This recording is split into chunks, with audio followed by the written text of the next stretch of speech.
എല്ലാവർക്കും J J garden ലീവ്സിലോട്ട് സ്വാഗതം. ഇന്ന് ഞാൻ നിങ്ങളെ പരിചയപ്പെടുന്നത് ഒരു രൂപ പോലും ചിലവില്ലാതെ നല്ല അടിപൊളിയായിട്ട് നമുക്ക് കൃഷിക്കൊക്കെ ഉപയോഗിക്കാൻ പറ്റുന്ന ഏതൊരു ചെടിക്കും നമുക്ക് ഉപയോഗിക്കാൻ പറ്റുന്ന ഒരു ജൈവ സെലറിയെക്കുറിച്ചാണ് ഞാൻ നിങ്ങളുമായി പങ്കുവെക്കുന്നത്.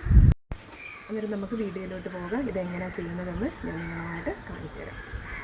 ഇതിന് നമുക്ക് അധികം ഒന്നും ആവശ്യമില്ല. ഇത് നമുക്ക് അടപ്പുള്ള ഒരു പാത്രം അല്ലെങ്കിൽ ഒരു ഡ്രമ്മ്, പിന്നെ ഞാനിവിടെ ചെയ്തേക്കുന്നത് ഇതിൽ നമുക്ക് നമ്മുടെ കൃഷി സ്ഥലത്തെല്ലാം നമ്മുടെ എല്ലായിടത്തും ഇപ്പോൾ മഴ സമയമായതുകൊണ്ട് ഇഷ്ടം പോലെ കളകളാണ് കയറുന്നത്. നമ്മൾ പറിക്കുന്നതനുസരിച്ച് ആ കളകൾ നമ്മൾ ഇതിനകത്തോട്ട് പറിച്ചിട്ട് ഈ പുല്ലെല്ലാം ഇതിനകത്ത് ഇട്ടിട്ട് വെള്ളം ഫില്ല് ചെയ്തിട്ട് നല്ല പോലെ ഒന്ന് ഇളക്കി നല്ല ഇതാക്കിയിട്ട് ഒന്ന് അടച്ച് വെക്കുക. എപ്പോഴും അടപ്പുള്ളൊരു പാത്രം മെയിനായിട്ട് ഒന്ന് എടുക്കണം. എന്ന് വെച്ചാൽ മഴ ആയതുകൊണ്ട് കൊതുകുകളൊക്കെ മുട്ടയിട്ട് പെരുകാനും എല്ലാം സാധ്യതയുണ്ട്.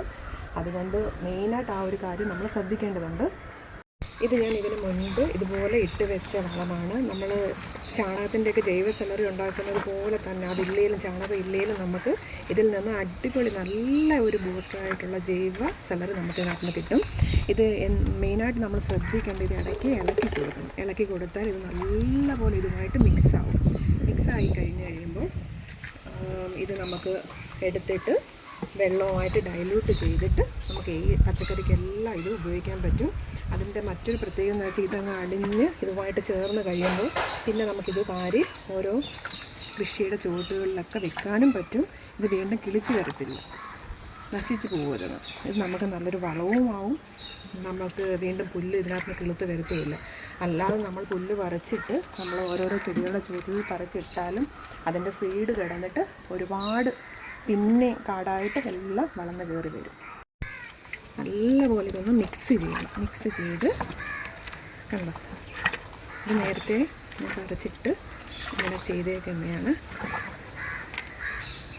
ഇനി ഇത് നമുക്ക് ഒരു ബക്കറ്റിലോട്ട് എടുത്ത് ഡൈല്യൂട്ട് ചെയ്ത് എങ്ങനെ ചെടികൾക്ക് ഉപയോഗിക്കാമെന്ന് കാണിച്ചു തരാം.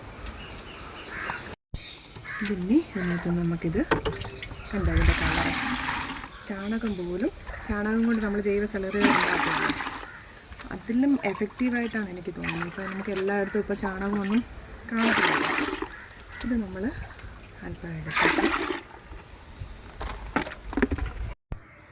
ഇനി നമുക്കിതിനകത്തോട്ട് വെള്ളം ഒഴിച്ച് ഇത് ഡൈല്യൂട്ട് ചെയ്യാം.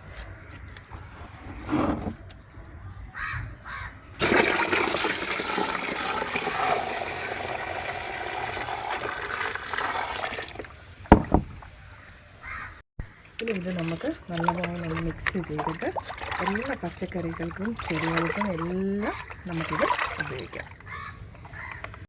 ഇത് നമുക്ക് എല്ലാ പച്ചക്കറിക്കും കണ്ടില്ലേ, എല്ലാം നല്ല അടിപൊളി ഗ്രോത്തും ഉണ്ടാകും. നല്ലപോലെ കിളിച്ച് നല്ലപോലെ കായകളും നമുക്ക് ജസ്റ്റ് വെള്ളം ചേർത്ത് ഒഴിക്കണം. എല്ലാ ചെടികൾക്കും നമുക്കിത് ഒഴിച്ചു കൊടുക്കാൻ പറ്റുന്നതാണ്. ഇത് ഞാൻ ഇതിപ്പോൾ പയർ പാകിയേക്കുന്നതാണ്. 2 പ്രായമായതേ ഉള്ളൂ. ഞാനിത് എല്ലാത്തിനും ഇത് ഡൈല്യൂട്ട് ചെയ്ത് ഒഴിച്ചു കൊടുക്കും. നല്ല ഒരു ജൈവ സെലറിയാണിത്.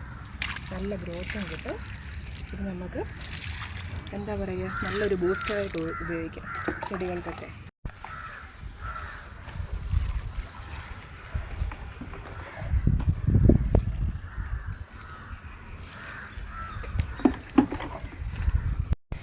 ഇത് കണ്ട് ഇതിൻ്റെ എല്ലാവരും കാണുമ്പോൾ അറിയാം നല്ല ഗ്രോത്താണ്. നല്ലപോലെ ഞാൻ ടെറസിലോട്ട് ഉപയോഗിക്കുന്നതാണ്. എല്ലാ ചെടികൾക്കും നമുക്കിത് ഉപയോഗിക്കാൻ പറ്റും. ചെടികളിലാണെങ്കിലും എല്ലാം മെയിനായിട്ട് നമ്മൾ ശ്രദ്ധിക്കേണ്ട ഒരു കാര്യം വെള്ളം ഡൈല്യൂട്ട് ചെയ്തിട്ട് വെള്ളം അതുമായിട്ട് മിക്സ് ചെയ്തിട്ട് നമ്മളെല്ലാ ചെടികൾക്കും ഇത് ഒഴിച്ചു കൊടുക്കാൻ പറ്റുന്നതാണ്. ചെടികൾ നല്ലപോലെ ഗ്രോത്ത് ഉണ്ടാകും, നല്ല വളർച്ചയുണ്ടായി നല്ല കായ്കൾ ലഭിക്കും. രണ്ടാമത്തെ കാര്യം എന്ന് വെച്ചാൽ നമ്മൾ കൃഷി ചെയ്യുന്നത് അത് ഞാൻ വാങ്ങി നട്ടിരിക്കുന്ന സ്ഥലമാണ്. ഇതിനകത്തൊന്നും ഒരു പുല്ല് പോലും നമുക്ക് കിളിർക്കുകയില്ല. എന്ന് വെച്ചാൽ നമ്മളത് ഇതുപോലെ പറിച്ച് എടുത്ത് നമ്മളിതുപോലെ അത് ജൈവ സെലറികളാക്കുവാണെങ്കിൽ അത് പിന്നെ അവിടെ കിടന്ന് കിളിച്ച് വരത്തുമില്ല. ചെടികൾക്കെല്ലാം നല്ല വളമായിട്ട് നമുക്കത് ഉപയോഗിക്കുകയും ചെയ്യാം. നമ്മുടെ കൃഷിസ്ഥലം എന്നും നല്ല മനോഹരമായിട്ട് കിടക്കുകയും ചെയ്യും. അപ്പോൾ എല്ലാവർക്കും ഈ വീഡിയോ ഇഷ്ടമായെന്ന് വിചാരിക്കുന്നു. തീർച്ചയായിട്ടും എല്ലാവരും ഇതൊക്കെ ചെയ്തിട്ട് നിങ്ങൾക്ക് വീഡിയോ ഇഷ്ടമായാൽ ഷെയർ ചെയ്യണം, ലൈക്ക് ചെയ്യണം, കമൻറ്റ് ചെയ്യണം, സബ്സ്ക്രൈബ് ചെയ്യണം. അപ്പം ഇതിലും കൂടുതൽ വിശേഷങ്ങളായിട്ട് ഒരു അടുത്ത വീഡിയോയിൽ നമുക്ക് വീണ്ടും കാണാം.